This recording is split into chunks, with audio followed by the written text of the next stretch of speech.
Where are we? This is Mark McNeese in New York City, and you're listening to another edition of Live Mic with Mark.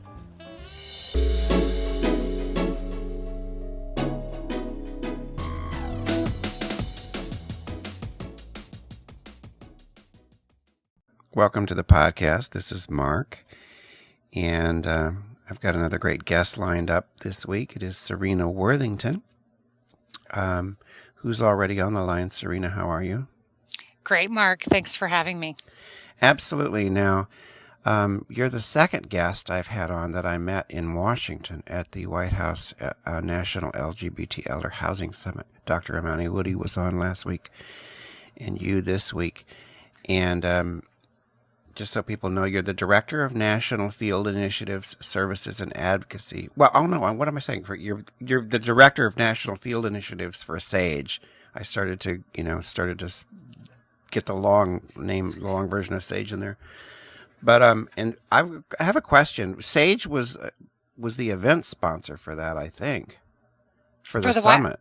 For the White House Conference on Aging, there were two, SAGE and the National. Oh my gosh, I'm not going to remember now. That's okay. National Center for Lesbian Rights. Oh, okay. I think. Well, it was a great summit, and I also thought Jennifer Ho gave an amazing keynote. Oh, she was great, wasn't she? That was fabulous. But I'm glad to have you on, and I wanted to talk to you about what you do at SAGE. You're in Chicago. I always think of New York, where I am, when I think of SAGE, because their headquarters is here. But I wanted to ask you about that. You're in Chicago. Is SAGE growing, and what sort of growth have they had there, and your part in it? That's a great question. SAGE is growing a lot right now, especially in the New York region. We just got a grant from the city to add to our senior center. We have the nation's first full-time LGBT senior center in downtown, right there in Midtown Manhattan. And we've recently expanded into all of the boroughs of Manhattan. So that meant a big spurt of growth, but all those centers are open, programming is in place, and it's really rolling. It's just outstanding. But the other thing I would add is that in the 4.5 years I've been at SAGE, we've grown from, I think it was 48 to more than 80 staff. Our budget has grown and our reach has grown. As a nearly 37-year-old organization, I think SAGE is nearly always in a period of growth, but I think we're growing especially fast right now.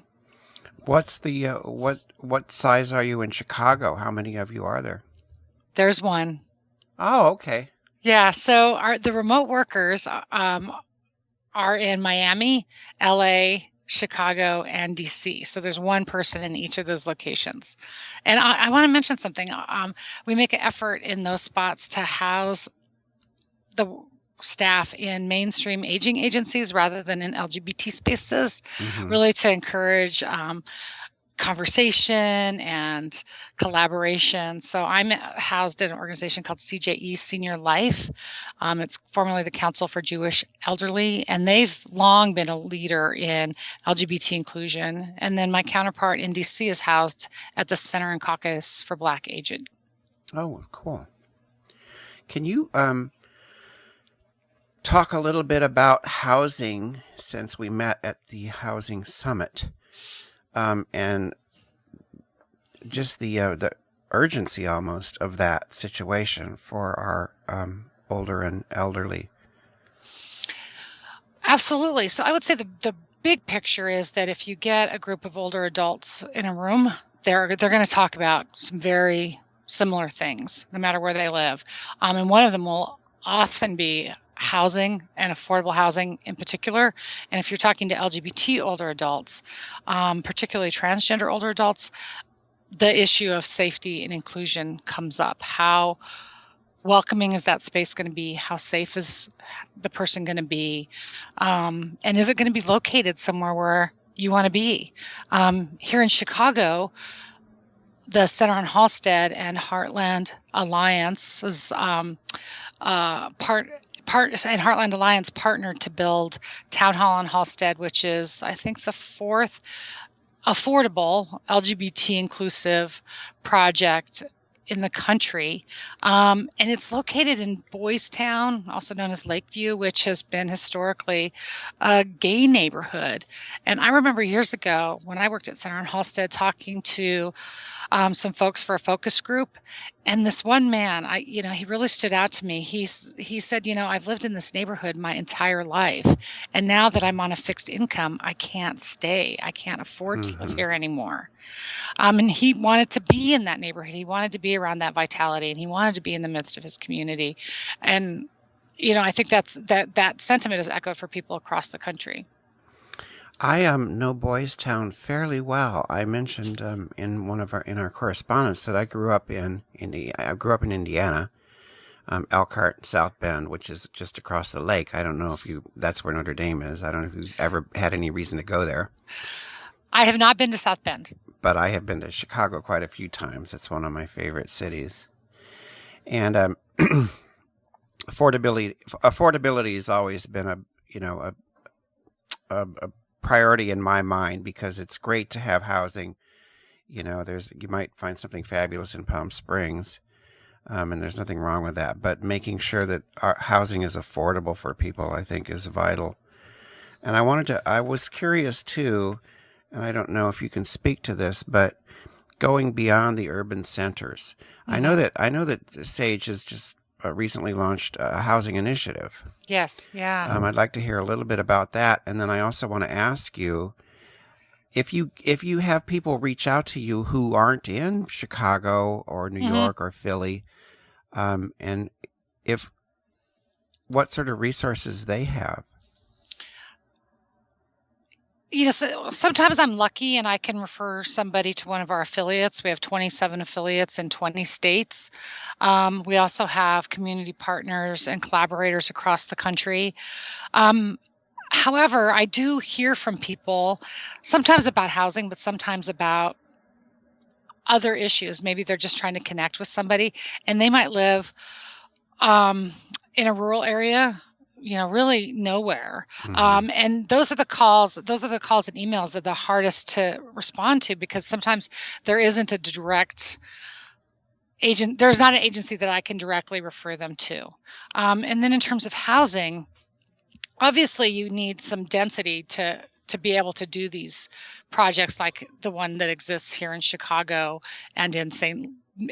Louis. In the Twin Cities, in Los Angeles, in Philadelphia.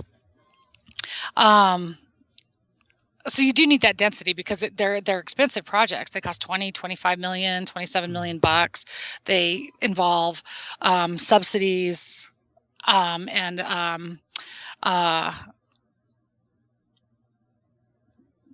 partners that are capable of developing a project on that scale.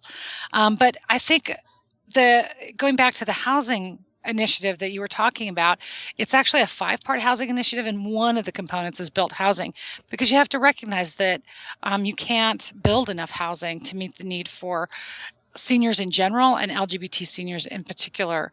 And, when I talk about housing, LGBT older adult housing, I am, of course, referring to housing that is inclusive of everyone, that is especially marketed to LGBT older adults, but doesn't exclude anybody. But in addition to that, the other parts of that housing initiative include building services and supports. So if you look at the larger aging infrastructure, you want that to be welcoming to everybody. It also includes moving policy where possible to make sure that LGBT older adults are protected, and that policies are inclusive of LGBT older adults.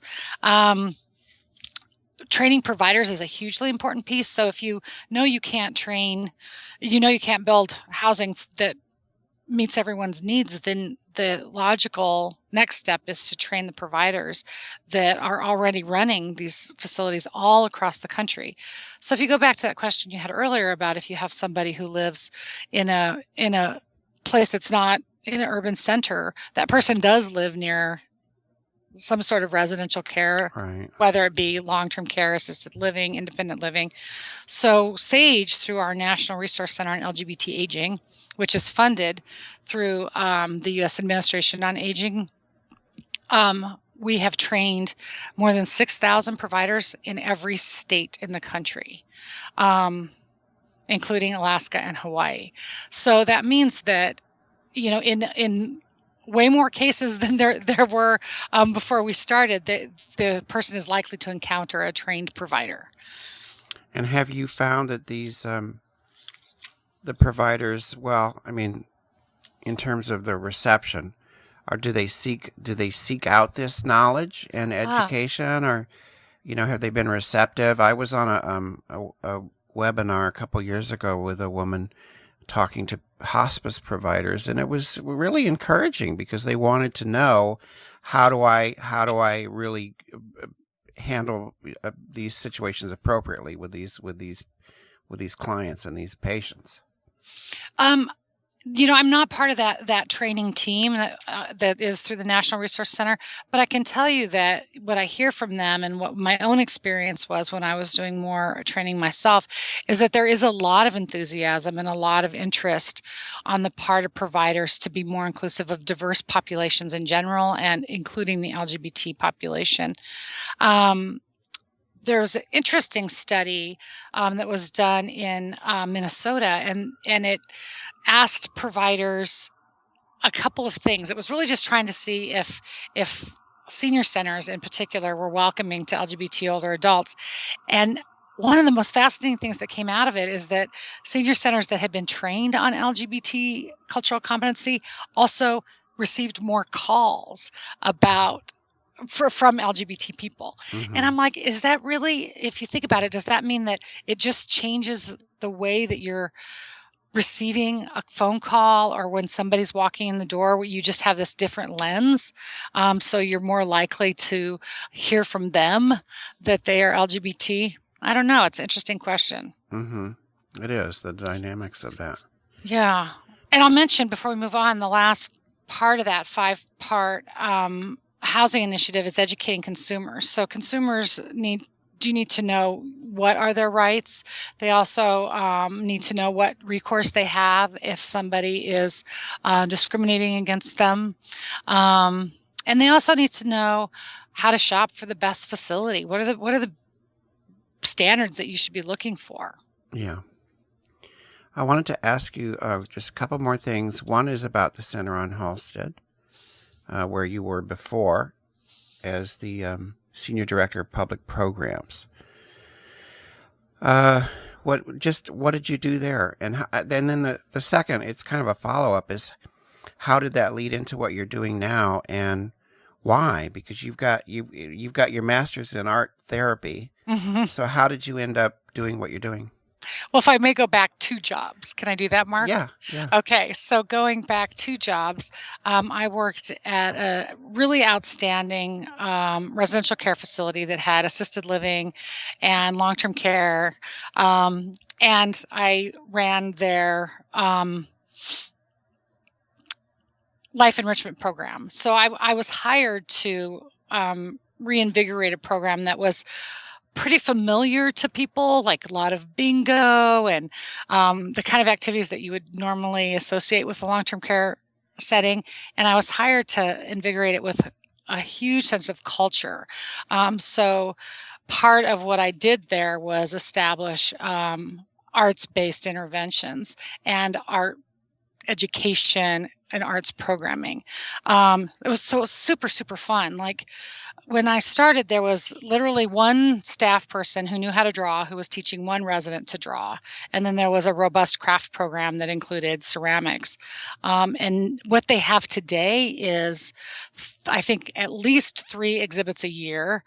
Art is their primary intervention on their memory support floors, and nearly everyone's engaged in making art. So it's just a tremendous opportunity and a really fun experience. But what I saw there over my nearly 5 years was that the people that I knew to be lesbian and gay, I didn't have anyone that I knew to be bisexual or transgender, but the people I knew to be lesbian and gay were having a different experience than their counterparts. They were, in a way that was obvious to me, more isolated, less talkative. They spent more time in their rooms. And there was a particular gentleman who people thought he was more needy than I really found him to be. He was a delightful gentleman, and after really delving into trying to find out why people perceived him that way, this social worker finally told me, it's because people think he's gay. And it was like this light bulb went off in my head, and I thought, if you believe the statistics, there's a percentage of LGBT people in this facility right now. 10%, 3 to 8%, whatever that percent is. And in the facility down the street, and the other one down the street. And I was like, oh my gosh, there's got to be LGBT people in all these facilities across the country. And I thought, there's got to be somebody working on this. So I literally started Googling, and I found, coincidentally, that the American Society on Aging, which is a decades old organization, has long had an affinity group for LGBT aging issues. And the conference was coming up. It was going to be in Chicago. It was the last day to register at the reduced rate. And I just registered, and I was like, okay, let's see what's going on. And I went to every single thing that had to do with LGBT aging. And I'll tell you, Mark, that the people I met those days on this chilly March in Chicago are people that I work with all the time now, that I vividly remember meeting outside a workshop. But I also went to a session by a woman who was from the center on Halsted, and she was there to talk about her program. And I literally threw myself at her. You know how you corner somebody after a really great workshop? And I was like, your program sounds amazing. I'm really interested in your work. I have some pretty significant program development experience. I would love to volunteer to help you out. And she said, well, actually, we're in a search for somebody to run this program. And luckily, I got that job. Wow. And it was at a really great time to be at Center on Halsted. I started in May, and they opened to the public in their new, really, really beautiful building in June. So what had been a program that was nurtured along, but had been kept very small, really, because of space limitations and staff limitations, was really allowed to thrive for the first time because they had dedicated staff and dedicated program space and this just huge amount of attention on the center because it was so big and so new and so beautiful. But I really credit that small group of people. It was like 10, 20 people who advocated throughout the design and building of the center for there to be a program for LGBT older adults. And without their voices, I don't know how much longer it would have taken for there to be that program. But it was through their advocacy that the program, I think many other things fell together. Space fell together, funding for a position fell together, and it all just kind of came together in a great way. But their desire to have something there for them really drove the fact that there was something there for them. And it grew really quickly. And then it transitioned to what you're doing. I eventually moved out of that position and became the senior director of public programs, which encompassed the entire portfolio of all their community programs. But I really kept my love of working with older adults and my passion for the advocacy piece of this work. And when a position opened up at Sage, I jumped on it. And I've been here ever since. Well, I'm glad you did, because that's how we met. That's exactly correct. Yes. Now, before we sign off, for people, it's easy to assume that everybody knows what Sage is. Yeah. Everybody's heard of Sage, which may be true, but there are one of the things that I have liked about doing the LGBT senior website for 4 years is that once in a while I'll get an email from somebody who's not in New York City and not Philadelphia. Maybe they're somewhere in Louisiana, and they'll say, this lets me be in touch with somebody. And so how can people, with the URL for Sage, and just how can people find out more about Sage, wherever it is, in New York and Chicago, and get to some resources? Well, thank you for the opportunity to plug the organization. So, SAGE can be found at www.sageusa.org. You can also find the National Resource Center at lgbtagingcenter.org. And I want to say one other thing is that we are partners of the Diverse Elders Coalition. It's a group of 5 organizations that represent diverse communities, and that is found at diverseelders.org. And I would encourage folks to sign up for our updates on all those sites. We don't send things out too frequently, but they're always really, really germane. There'll be something that's related to policy, a story about a constituent, a story about a new initiative, a story about what we're doing, with the National Resource Center or the Diverse Elders Coalition. And I would also say, a little bit like what you were referencing, Mark, we have a blog. And so if you're looking for those stories, I would look there. And then one project I oversee is called Sage Story, and it's a digital story collecting project that trains LGBT older adults to be powerful storytellers. So if you go to our website and you look at that, and click on Sage Story, you'll find a robust amount of stories on every topic you can imagine. I'm going to check that out because that's really right up my alley. We just published some new ones today, or yesterday. We're in the 4th week of a 4-week campaign to promote the new stories that are just coming out of our excellent partners. Big shout out to North Carolina and Pennsylvania in those states. Well, thank you so much for taking the time. Yeah. And it was great to meet you and all those fabulous people in DC. And I wish everybody had Skype because this is going to sound really good. The sound quality is going to be really good. Most people today either don't have a landline or don't use it. So often my guests will be on cell phones, which is fine. I'm here to accommodate them. But the sound you'll hear it when you hear it. It'll be much, much more pristine. Well, and it was a pleasure being able to see you, although the audience won't be able to see us, but it was a pleasure to be able to see you while we were talking. And thank you so much for having me. Thank you. And I will, this will post tomorrow and I will send you the link. Excellent. Thanks, Mark. Have a good night. Good night. Bye.